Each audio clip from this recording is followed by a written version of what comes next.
I used to live just outside of Boston, and I was at that age where my mother would let me take the train by myself into Boston, and I could go to Wurlitzer's Music Store, which was the biggest guitar store in Boston. And I could go to Jack's Joke Shop and pick up some stink bombs and, some sneezing powder, necessities for an 11-year-old kid. But right when I was just really loving that, my father got a job way up in this tiny little town up in New Hampshire. So we moved way the hell out into the country. And I was very demoralized, but one thing that I kept with me was music and my love of the idea of being in a band. Stuck with me no matter what or where I was.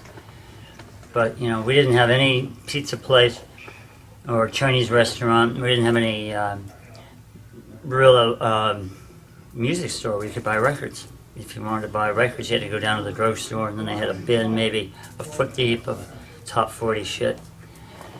But a magical thing would happen at the beginning of every summer. And that is all the kids from Boston and New York, whose parents had summer houses up on the lake near where I lived, would come up. And Joe Perry was one of them, and another one of these kids was a guy named Dave Scott, who was a drummer. So we got to know each other. Somehow, something brought us together. We all liked the same music, and we started learning to play songs together. And that first year, we called our band The Pipe Dream, which was sort of a weird hippie kind of name. And we had a female singer who could sing like Grace Slick, from Jefferson Airplane. And she could do folk rock, and it was unbelievable. She was really great. But, the end of the summer came, and, Joe went home to Massachusetts, and Dave went home to Massachusetts, and I had to find other kids up there to play with over the winter. And there was this one band. But I wanted to play guitar, but they didn't need a guitar player. They had 2 guitar players, and they said, look, we have a bass. If you want to play bass for us, you can come play bass. And we'll even have an instrument you can take. And the name of that band was The Merciless Tangerine, which back then was actually a cool name. So I was probably in like 8th grade, 9th grade.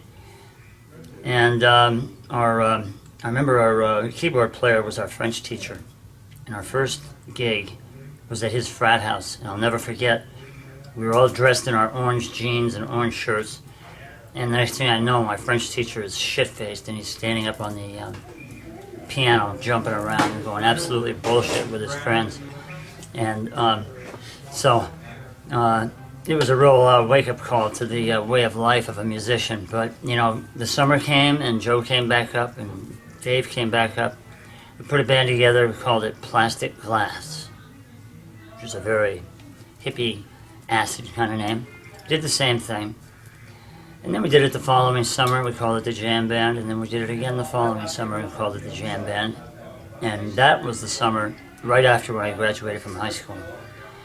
So Joe and I started to realize that we didn't have to break the band up at the end of the summer. We could move to Boston, maybe get a place, find a place to rehearse, and maybe that guy Steven from that other band that we thought was so good would want to quit his band and join up with us.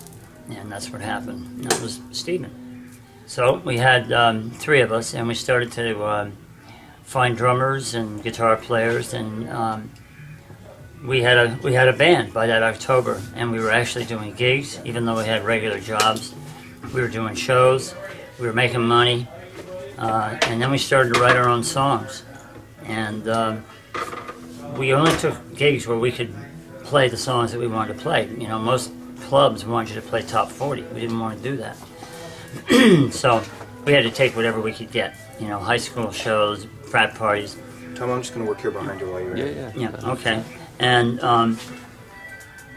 but it was a really good experience because it was more of a concert kind of a vibe than a club vibe, which is what we wanted. We weren't interested in going up to the clubs. We wanted to have kind of a different kind of thing happening. So eventually we had written enough songs so that we could go and play anywhere and have our own material. And we eventually found a manager, and he got in touch with these big wig managers from New York City who knew people at Columbia Records, and we got signed to Columbia, and off we went.